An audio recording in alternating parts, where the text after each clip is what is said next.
Hello and welcome to the Chatterbox Letters podcast. I'm going to be reading my very large chatter-like letter to my listeners. This book, aka Chatter Letter, is called Holes. I hope you will enjoy as I read Holes in audio format. I will be reading chapter by chapter so it will seem interesting as you are curious to know the whole story at its entirety. Introducing Holes by Louis Sachar. I'll be reading chapter 16. Let me go ahead and get chapter 16 ready and ready to read to everyone. All right, chapter 16, Holes. As Stanley entered the rec room, he could hear X-Ray's voice from all the way across the room. See what I'm saying, X-Ray said. I am right. I am right.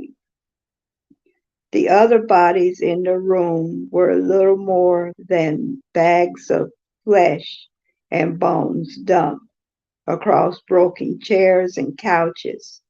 X-Ray was full of life, laughing and waving his arms around as he talked. Yo, caveman, my man, he called out. Stanley made his way across the room. He slid on over, Squid, said X-Ray. Make room for the caveman. Stanley crashed on the couch.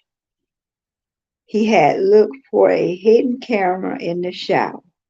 He hadn't seen anything. He had hoped the warden hadn't either. What's the matter? Asked X-Ray. You guys tired of something? He laughed. Hey, keep it down, will you? Groaned Zigzag. I'm trying to watch TV. Stanley glanced uncertain at Zigzag, who was staring very intensely at the busted television screen. The warden greeted the boys at breakfast the next morning and went with them to their holes. 4 dig in the holes and 3 tended to the wheelbarrows. Glad you're here, X-Ray, she said to them. We need your sharp eyes. Stanley spent more than time pushing the wheelbarrow than digging because he was such a slow digger. He carted away the excess dirt and dumped it in the previously dug holes. He carefully not to dump any of it in the hole where the gold tube was actually found. He could still see the tube in his mind. It seemed so familiar, but he couldn't place it. He thought that it might have been the lid to a fancy gold pen. KB could have been the initials on a famous author. The only famous author he could think of is Charles Dickens, William Shakespeare, Mike or Mark Twain, Besides, it didn't really look like the top of the pen. By lunchtime, the warden was beginning to lose her patience. She made them eat quickly so that they could get back to work. If you can't get them to work any faster, she told Mr. Sir, then you're going to have to climb down there and dig with them. After that, everyone worked faster, especially when Mr. Sir was watching them. Stanley practically ran when he pushed his wheelbarrow. Mr. Sir reminded them that they weren't Girl Scouts. Next page. They didn't quit digging until after another group had finished. Later, as Stanley sat sprawled across the understaffed chair, he tried to think of a way to tell the warden where the tube was really found without getting himself on X-ray into trouble. It didn't seem possible, excuse me. He even thought about sneaking out at night and digging that hole himself. But last thing he wanted to do after digging all day is to dig at night, too. Besides, the shovels were locked up at night, presumably, so they couldn't be used as weapons. Mr. Podansky entered the rec room. Stanley, he called as he made his way to him. His name, Caveman, said X-ray. Stanley, said Mr. Podansky. My name is Caveman, said Stanley. Well, I have a letter here for someone named Stanley Yelsnatch, said Mr. Podansky. He turned over an envelope in his hands. It doesn't say Caveman anywhere. Ah, thanks, Stanley said, taking it. It was from his mother. Who is from? Squid asked. Your mother?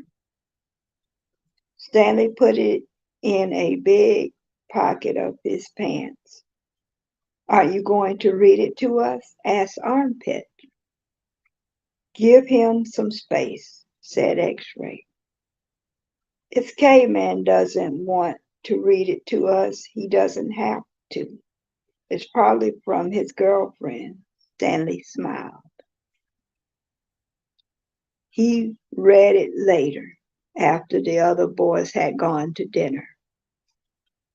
Dear Stanley, it was wonderful to hear from you. Your letter made me feel like one of the other moms who can't afford to send their kids to summer camp. I know it's not the same, but I'm very proud of you for trying to make the best of a bad situation. Who knows? Maybe something good will come of this. Your father thinks it's a real close to a breakthrough on his sneaker project. I hope so. The landlord is threatened to evict us because of the odor. It feels I feel sorry for a little old lady who lived in a shoe. It must have smelled awful. Love from the both of us. What was so funny? Zero asked. It started him. He thought Zero had gone to dinner with the others. Nothing, just something my mom wrote. What'd she say? Zero asked. Nothing. Oh, I'm sorry, said Zero. Well, see, my dad is trying to invent a way to recycle old sneakers. So the apartment kind of smells bad because he's always cooking these old sneakers. So anyway, in the letter, my mom said she felt very sorry for the little old lady who lived in the shoe. Because it must have smelled bad in there. Zero stared blankly at him. Next page. You know the nursery rhyme? Zero said nothing. You heard the nursery rhyme about the little old lady who lived in a shoe. No, Stanley was amazed. How does it go? Asked Zero. Didn't you ever watch Sesame Street? Stanley asked. Zero stared blankly. Stanley had it on to dinner. He would have felt pretty silly reciting nursery rhymes at Camp Green Lake.